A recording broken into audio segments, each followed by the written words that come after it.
Hi everyone, my name is Chiang and today we're going to be checking out this, the Omega Ville Prestige.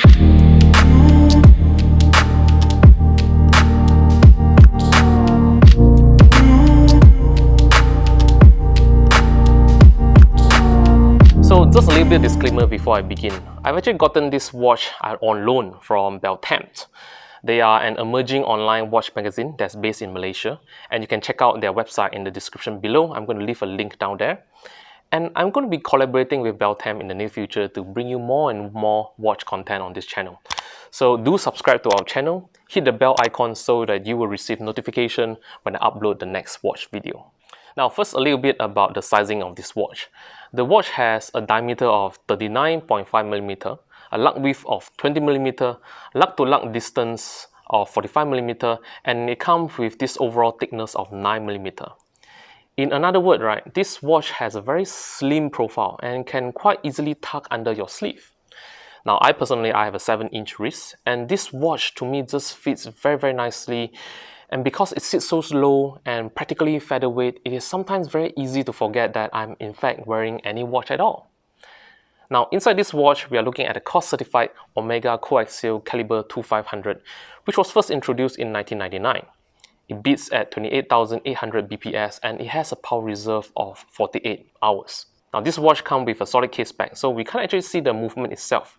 But what we can see is this beautiful engraving of Kronos. Kronos is basically the god of time in ancient Greek mythology.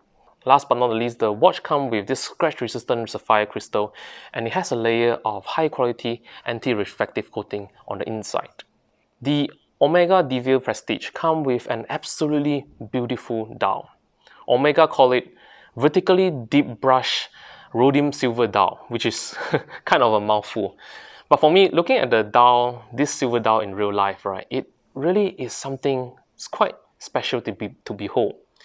Because you see, this dial can look very different under very different lighting conditions. When I was wearing this watch outdoor, the dial can look quite flat and subdued.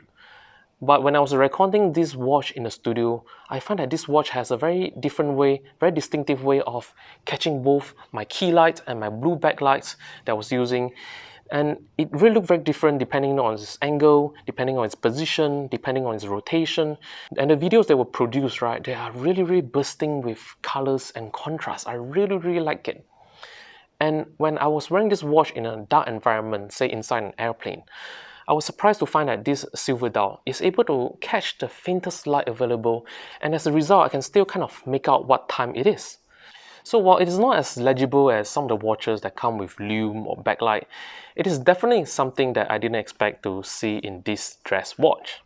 Now, one detail that I really like about this watch is the thermally blued hands and hour markers on this watch. The fact of the matter is, when I first picked up this watch, right, I didn't know that the hands and the hour markers were thermally blued because they appeared to be black at first. It's not until I start wearing this watch for a while that I start to realize, hey, there's some glimpse of blue here. When the light hit it in a certain way and it's kind of reflected off the watch, it looks blue. And I thought that, oh, that's a very nice detail over here. Another very subtle detail that I enjoy about this watch is the rehaut. A rehaut is the inner bezel ring of a watch that kind of surrounds the dial. It is the vertical surface that's sandwiched between the watch dial and its crystal. And in this particular case, Omega has chosen to give a polished mirror finish to this rehaut surface. And this creates an illusion that the dial actually extends beyond the chapter ring, adding further depth to this particular design.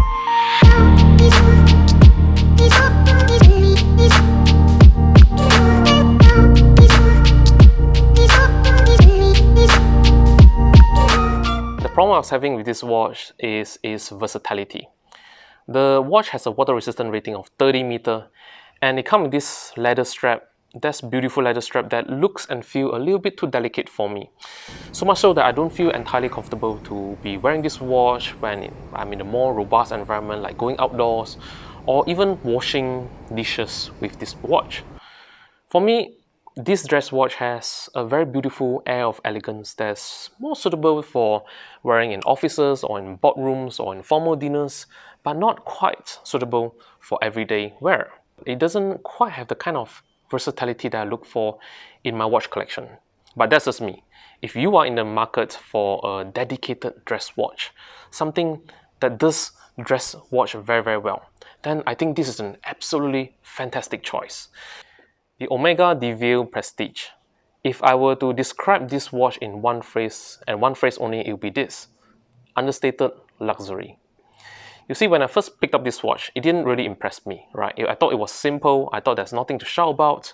It was not until I started wearing this watch that I realized that there's so much more to this piece that meets the eye. The dial catches light in a very different condition depending on where I am, what time of the day it is.